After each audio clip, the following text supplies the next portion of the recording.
Hello, my lovely Aries. Welcome to my channel, The Insightful Bee. Sa hindi pa nakapag-subscribe ng aking channel, huwag kalimutan i-click ang notification button at mag-subscribe sa aking channel para sa mga bagong videos at updates. So ngayon guys, sisimulan na natin ang pagbabasa sa zodiac sign na Aries.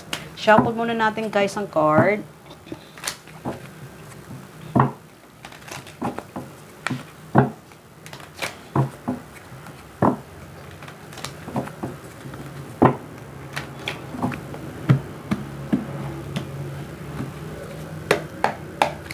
Okay, Aries. By the way nga pala, gusto ko magpasalamat sa mga new subscriber. Welcome, welcome, welcome to my channel. At sa lahat na nag-subscribe ng channel ko, thank you, thank you, thank you sa nag-like at nag-share. Thank you, thank you, thank you. Okay, Aries, simulan na natin ang mensahe. Ano nga ba ang message for Aries?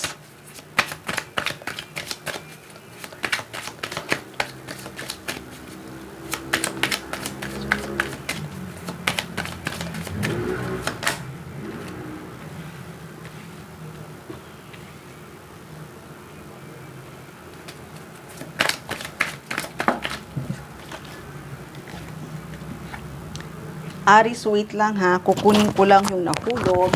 Saglit lang po.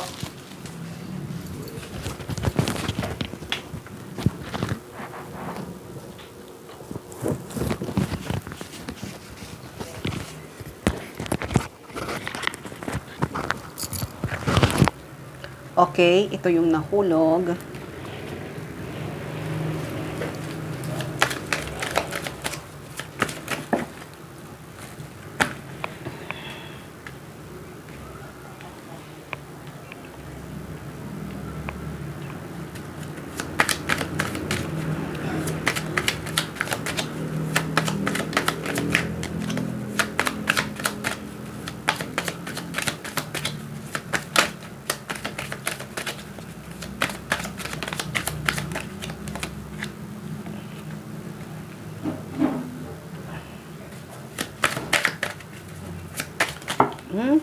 Wait lang, dami to.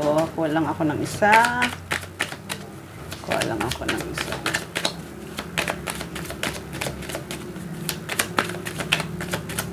Isang card. Okay, thank you. Okay, Aries.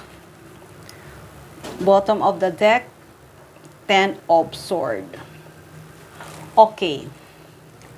Nakikita ko na kung ano man yung napagdadaanan mo ngayon, Aries, kung ano man yung mga heartache na pinagdaanan mo, nakikita ko ay ending na.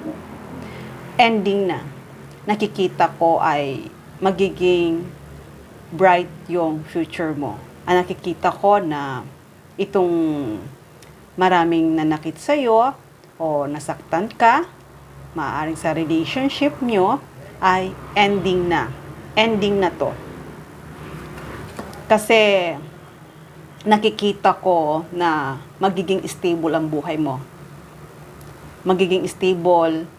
Kaya kung ano man yung mga wino-worries mo dati, at pinag-aalala mo, ay ending na yon. Magiging stable ang buhay mo. Kaya, Aries, nakikita ko na yung dating past mo ay nasaktan ka. Nasaktan ka dahil maraming tao na nanakit sa'yo, na pinagkatiwalaan mo pero hindi mo nakuha yung support nila. Pero kahit na ganun ang nangyari, ay na-overcome mo yung obstacle na yon. Kaya ngayon, itong darating para sa'yo ay napakaganda. May isang tao na nandyan para sa'yo. May isang tao na tutulong para sa'yo. Hindi yung tutulong na para i-down ka. Itong tao na to ay tutulong ito para mag-grow ka. Kasi itong tao na to ay secret admirer mo to. May gusto ito sa iyo, hindi mo lang alam. Itong tao na to ay ayaw kanyang mawala sa kanya. Maaaring nag-uusap na kayong dalawa, pero itong tao na to ay may pagtingin ito sa iyo. Pero itong tao na to ay mayaman to, may kaya to. Hindi lang siya nagpapahalata na wealthy person siya, pero itong tao na to ay mayaman to. Kaya kung ano man yung pinag-aalala mo o worries mo dati sa karelasyon mo, ay alam ko yon ay ending na. Kung nasaktan ka sa past mo, alam ko yon ay ending na. Kasi itong nga sabi ko sa'yo, itong paparating ito ay napakaganda.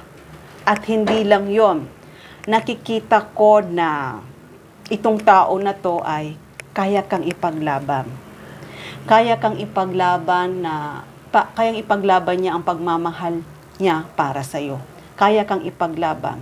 Kaya kahit anuman ang mga against para sa iyo, ay kaya kang ipaglaban nitong tao na to. Kasi itong tao na to ay nakikita ko na siya talaga ang para sa iyo. Kaya itong tao na to na darating para sa iyo, at kung na-met mo naman to na hindi mo pa alam na may gusto to para sa iyo, yun nga, itong para sa iyo ay itong taong ito ay naghihintay ito sa iyo. Naghihintay siya ng tamang panahon na sabihin niya ang nararamdaman niya para sa iyo. Maaari kasing itong tao na to ay napapansin mo na to. Nakikita mo na, napapansin mo na parang may feeling siya sa'yo, may gusto siya sa'yo, pero nagda-doubt ka sa nararamdaman mo. Pero itong tao na to kasi ay pansinin siya, maraming nag-a-attention sa kanya, maraming nakatingin sa kanya. Ang ibig sabihin ko, kilala to, famous tong tao na to. Famous siya dahil maaaring marami siyang friends, mabuti yung ugali niya, pero itong tao na to ay may gusto to sa iyo. Yun nga sabi ko, secret admirer mo to. Kaya itong tao na to ay talagang kahit na hindi niya pa masabi sa iyo, pero itong tao na to ay gusto niya talaga mag-enter sa buhay mo. Ibig sabihin, gusto niya na maging kayong dalawa. Gusto niya na makipagrelasyon sa iyo. Kaya itong tao na to ay talagang napaka-observant niya. Inuobserbahan ka niya. Nakatingin ito sa iyo. Nakatingin ito sa iyo. Iniisip mo na wala tong gusto sa iyo, pero may feelings ito para sa iyo dahil nga itong tao na to ay nakikita ka niya, napaka-fashion mo, talagang na-attract itong tao ito sa'yo. Kaya kahit wala pa tong movement at hindi siya kumikilos o hindi siya gumagalaw, pero itong tao na to, nakikita ko ay magmumove na siya. Magmumove na siya. Gagawa na siya ng way at maaaring mag-offer ito something sa'yo. Kaya nga sabi ko, itong tao na to na may secret, may gusto to sa'yo ay may kaya to. Mag-o-offer siya sa'yo ng isang stability. Mag-o-offer siya sa'yo. Pero, nasa sa'yo pa rin yan kung tatanggapin mo siya. Kung gusto mo talaga sa kanya. Pero nakikita ko naman ay tatanggapin mo siya eh. Tatanggapin mo siya eh. Kasi, talagang nakita mo naman na mabuting tao siya. Nakita mo naman na sincere siya. Makikita mo na sincere siya na panag-offer siya sa'yo ng ito, makikita mo siya at alam ko naman natatanggapin mo siya. At hindi lang yon, sa pag-offer nito sa iyo, gusto niya na kayong dalawa ay magkasama. At nakikita ko naman na magkakaroon ng isang celebration. magkakaroon ng isang celebration, maaaring itong tao na to ay magkita kayong dalawa, maaaring mag-date kayong dalawa o mamasyal kayong dalawa para masabi niya ang nararamdaman niya para sa iyo.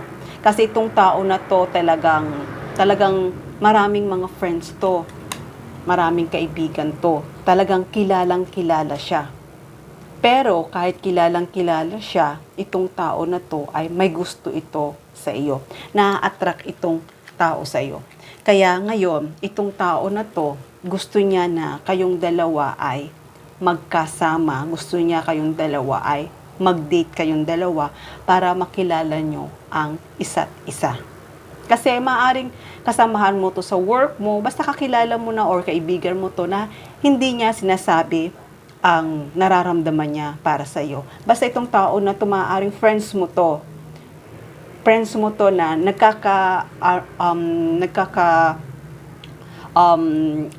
nagkakasama na kayong dalawa sa party. Basta itong tao na to, kasama mo sa work, basta itong tao na to ay malapit din ito sa iyo. Pero hindi mo alam, may gusto ito para sa iyo. Kaya Aries, kung iniisip mo na yung mga trials, yung mga heartache na pinagdaanan mo, ang lahat ng iyon ay may ending.